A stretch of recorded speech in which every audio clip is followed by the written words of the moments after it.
Okay, so here I have the two formers for the motor nacelle, and I'm gonna cut the first piece out of the airfoil shell, because I will have a perfect adhesion on the wing. I will glue the shape piece to the foam and then cut with the hot wire.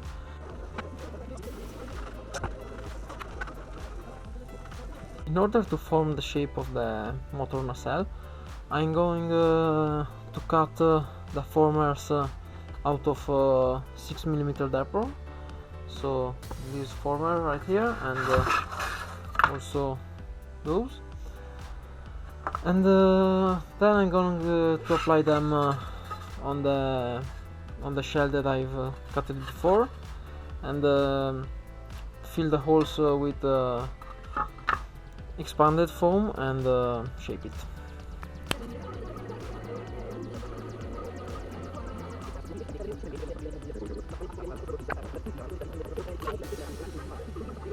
So here I have cutted all the formers. I'm going to glue them to form the shape.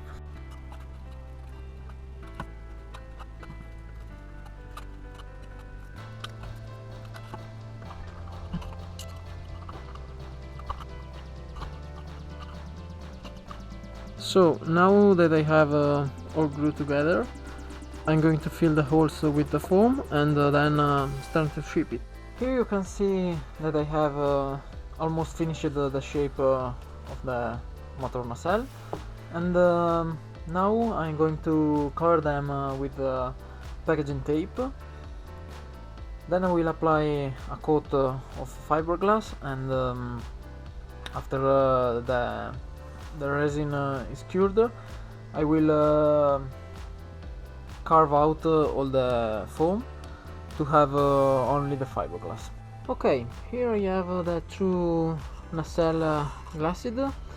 This is only glassed. I didn't detach it from the wing, and this one I have already sanded it.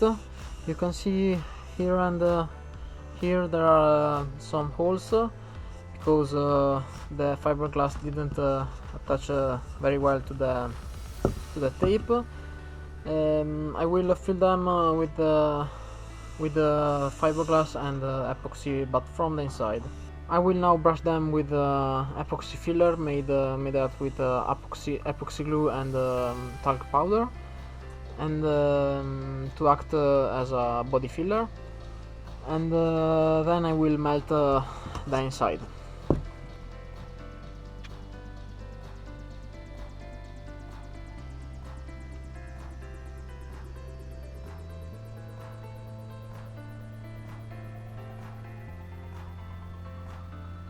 I've sanded down the body filler on the motor nacelle, and this is the result.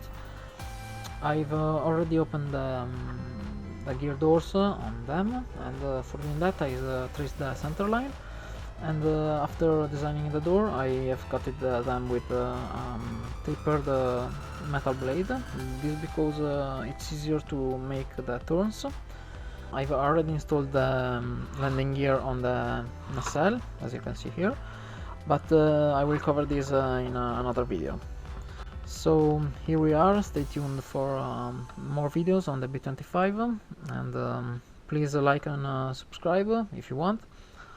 So bye.